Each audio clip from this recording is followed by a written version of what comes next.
itu memang di Indonesia belum kurang edukasi sehingga banyak yang gagal. Nah, kita mendatangkan guru besar dari Jepang maupun Thailand, kita belajar untuk budidaya anggur secara baik dan benar sehingga ini bisa dihitung secara ekonomi. Kayak gitu. Konsepnya semacam itu. Jadi ini dari edukasi dari TK, dari SD, SMP, SMA, bahkan untuk yang pensiun, MPP sekarang pun kita edukasi untuk budidaya anggur. Karena SOP kita 1 tahun wajib tanam. Jadi selama ini banyak masyarakat yang 3 tahun datangnya masih kecil gitu. Kalau kita setahun wajib panen dengan SOP itu.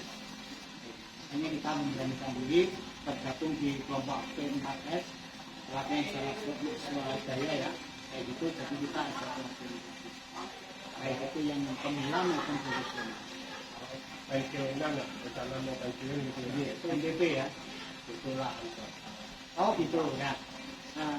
Sudah Bapak sudah nanya ya, monggo. Kamu sudah.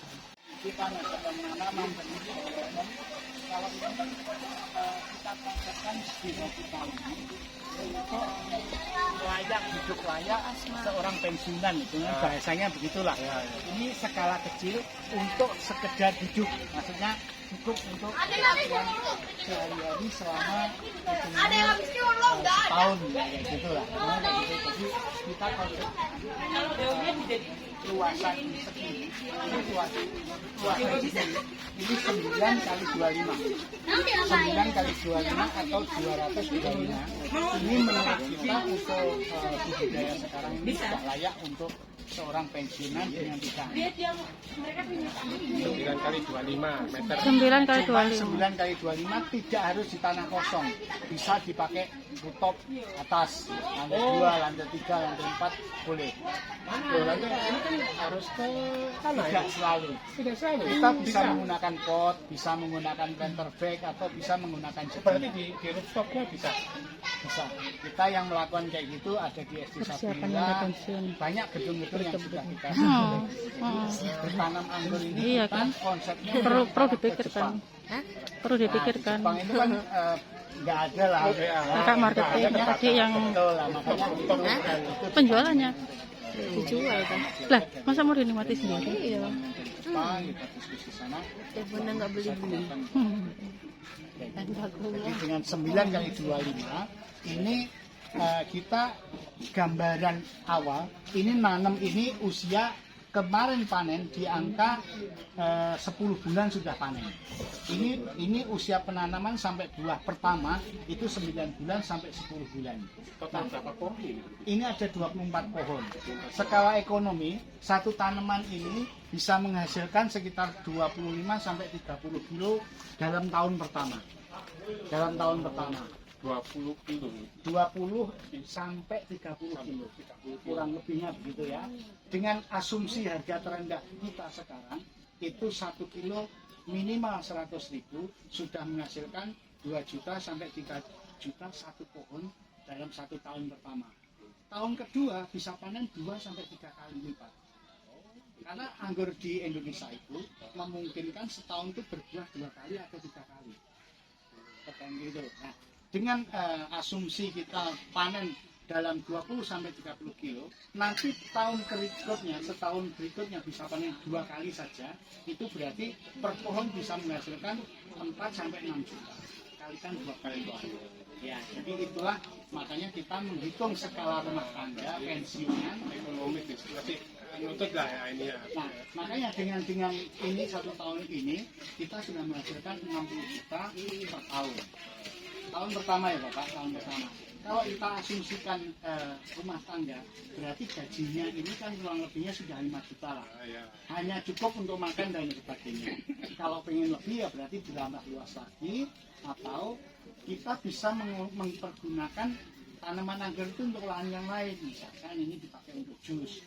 Nilainya kan untuk tambah, nilai tambahnya ini. daun yang kita pruning kayak gini, kita di sini langsung diolah untuk keripik, untuk steak, untuk bakso. Berarti daun-daunnya kita ini harus rajin di pruning. Langsung memang ada perawatan seminggu sekali biar apa? Biar daun itu tidak terlalu tua dan tidak memakan tempat yang ini. Dia punya kekuasaan masing-masing gitu lah. Yang sini ini sampai 1,5 meter, sehingga ini kan dipangkas, sehingga sini ini ada sinar matahari yang masuk sehingga menjamin buah itu baik dan enak dinikmati. Tapi tetap harus ada ini ya. UV, ya memang anggur di Indonesia itu kelebihannya, kekurangannya dulu, kekurangan harus pakai plastik UV karena musim tropis di Indonesia itu kalau kena hujan anggur itu biasanya pecah karena kandungan N-nya tinggi. Nah makanya di Indonesia itu kekurangannya wajib pakai greenhouse. Keuntungannya di Indonesia dibanding Eropa, kalau di Eropa setahun maksimal sekali panennya. Di Indonesia kapanpun kita menginginkan buah, kita bisa panen. Nah seperti di sini kan panennya ini kita bertahap ya. Jadi di sini panen, nanti di situ masih pruning, di sana pembungaan, di sana juga beri, ya gitu itu kita atur. Jadi kita mengonsepkan di sini karena ekowisata, kita sebaiknya tiap hari ada yang makan. Jadi pengunjung yang dari luar pulau bisa tidak kecewa. Ya betul, itu yang kita arahnya ke sana. Gitu. Jadi skala ekonomisnya semacam itu. Edukasinya itu ya. Iya. Jadi ketika masyarakat belum tahu ilmunya, mungkin segini sudah usia 3-4 tahun baru segini. Kalau kita ini 1 tahun sudah bisa segini. Ini 1 tahun. 1 tahun. Ini 1 tahun 2 bulan sudah mau panen 2 kali. Kayak gitu. Jadi dengan pemilihan varietas yang benar, dengan perawatan yang benar, dan ada ilmunya lah. Iya itu kayak gitu. Itu yang pentingnya di sana. Karena saya dari 2017 nanam anggur sampai tahun 2023 ketika ilmunya hanya belajar dari YouTube, dari mana-mana itu ya. Saya datang ke seluruh Indonesia, datangin maksimal berbuah di angka 5 sampai 10 itu sudah maksimal buahnya.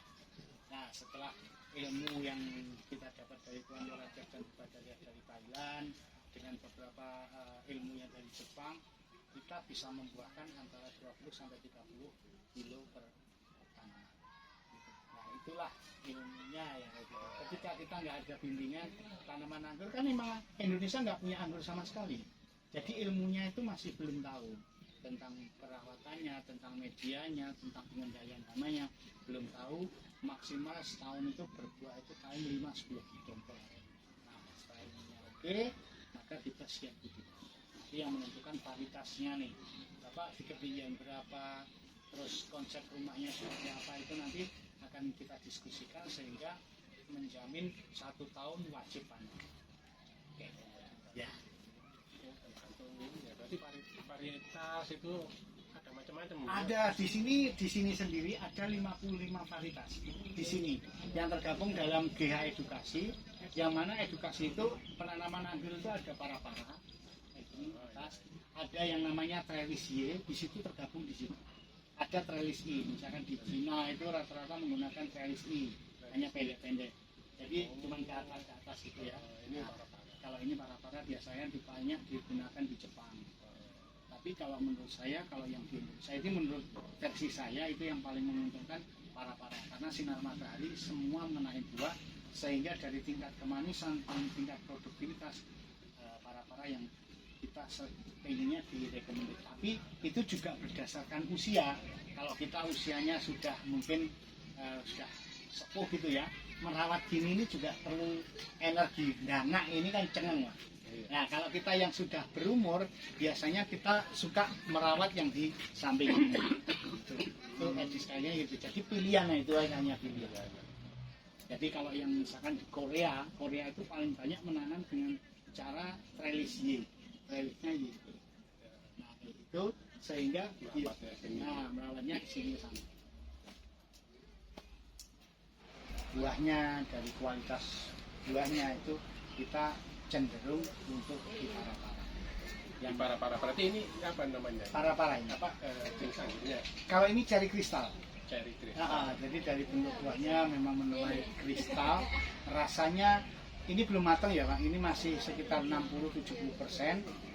ini mungkin sekitar 2-3 minggu lagi baru kita panen setelah habis itu kan sudah banyak yang sudah bisa dipanen. Ya setelah itu, tapi ya sudah hampir habis, tapi masih ada yang sudah matang di situ. Tapi matang pun itu sekitar 80-90%, karena kita belum pernah membuahkan 100% matang karena sudah habis dulu. Oh, dipetik ya. Dipetik memang Dipetik kayak ya wisata. Pengunjung ya, ya. ya memang dipetik ini Wisata. Kayak gitu. Jadi skala ekonomi sudah kita ajarkan, skala perawatan nanti juga kita ajarkan bagaimana caranya kayak gitu, itu ada di edukasi. Jadi memungkinkan pembuahan anggrek itu bisa bagus, bisa serempak sehingga menguntungkan. Yang tertarik itu ya di rooftop itu. Iya. Di rooftop itu Bisa, di rooftop itu bisa. Jadi penanamannya nanti model jedingan. Jedingan itu kayak gini, dongkal kayak gini, tapi agak tinggi, 60 cm. Nanti kanan kiri, ini lebarnya 60, dipasangin batu bata lagi, media di situ. Satu lebih mirip, keduanya dia bisa produktivitas seperti di tanah aslinya. tapi minimal berapa luasan? 60 Bapak, ketinggian 60, Hah? samping kanan kiri ini 60, kalau ininya memanjang boleh. Mengikuti Pokoknya 60, pinggir. ketinggian 60. 60, lebarnya 60, panjangnya Oh, lebarnya juga 60. 60, tapi panjangnya boleh panjang. Boleh panjang ya. Ya, Nanti semakin tergantung ini ya. panjang, ya. Seperti ini ya, ini paling enak. Iya, Ini kurang 1 meter lebihnya, ini ya. Kalau ini 80 saja. Oh, 80 aja ya. Ini. Ya, ini kan hanya untuk kalau Bapak atau tanamannya kuat sekali, ya nggak apa-apa, mau 80 ya lebih bagus. Semakin bagus, nanti tanaman itu ketika kayak gini buah selesai, katakanlah buah, tunggu 2 minggu lagi, pruning lagi, sudah membawa buah lagi. Bisa panen 2 tahun 5 kali atau 1 tahun 3 kali bisa. Itu tergantung media tadi. Kalau medianya pas-pasan 60, SOP kita setahun berpanen 2 kali. 60. Iya, 60 cukup. Jadi kalau luas katakanlah luasnya ini 9 meter, konsep ini bisa diterapkan kayak gini atau diterapkan yang kayak gitu. Jadi penanamannya hanya di pinggir-pinggir.